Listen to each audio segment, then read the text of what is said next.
Brian, you've heard Susie there spelling out loud and clear the key issues at stake. It's not just about the issues you raised. There are sound economic reasons why it's just unfair. Never mind anything else. So I think we can craft public policy that treats all Americans fairly without redefining marriage. So I'll give you an example. The case tomorrow before the Supreme Court on the Defense of Marriage Act.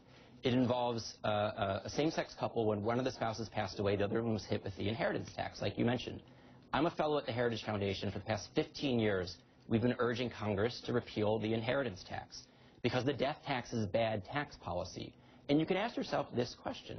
What if instead of being a lesbian couple, the two women in question were just elderly sisters who lived together, loved each other, had shared their lives together all of their life, one passed away, the other one was hit with the inheritance tax? Is there any reason why the lesbian couple would deserve the tax and not the two sisters? I think this is evidence, to my mind, that what we could do to fix this is craft better tax policy, not redefine marriage. The problem is, however, right now, estate tax for most people aren't a problem because it's a $5 million estate tax exemption.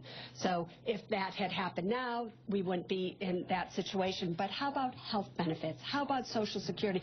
You are dealing in an economic situation right now where it's like, are they really going to recraft tax policies? Do you really think that's possible? Is that what you think is going to happen? But we don't want to obscure, because I think these are secondary issues. The primary function that marriage serves in every society is protecting the rights of children. Everything we've discussed so far has been about adult relationship.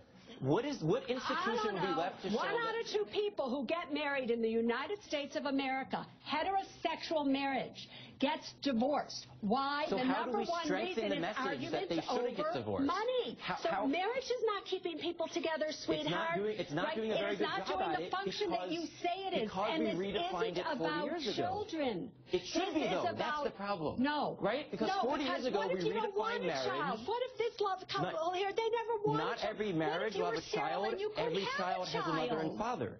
And marriage is what connects the mother and the father with each other for the child. 40 years ago, we redefined marriage. What connects the husband and the wife together as one. For the sake of connecting a mother and a father with the child. Otherwise, we can have the government out of the marriage business. We have a live studio audience in here. What do you say to him? Really?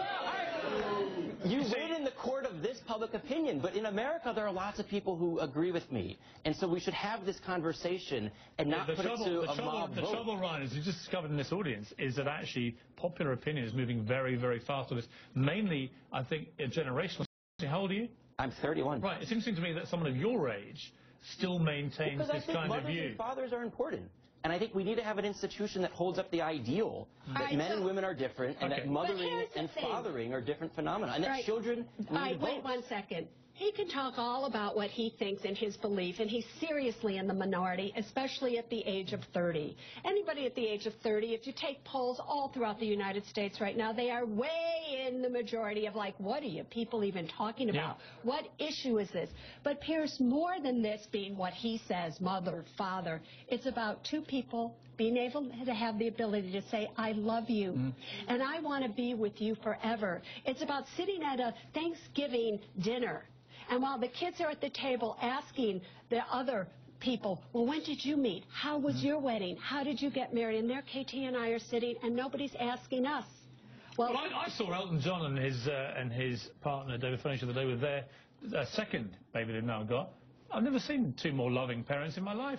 And the idea that you run, the best one in the world, the idea that you want to stop people like Elton and David or Susie and KT from getting married in America in the modern era, I just find a bit offensive these days. It's not fair, it's not tolerant, it's not American. Anyway, let's take a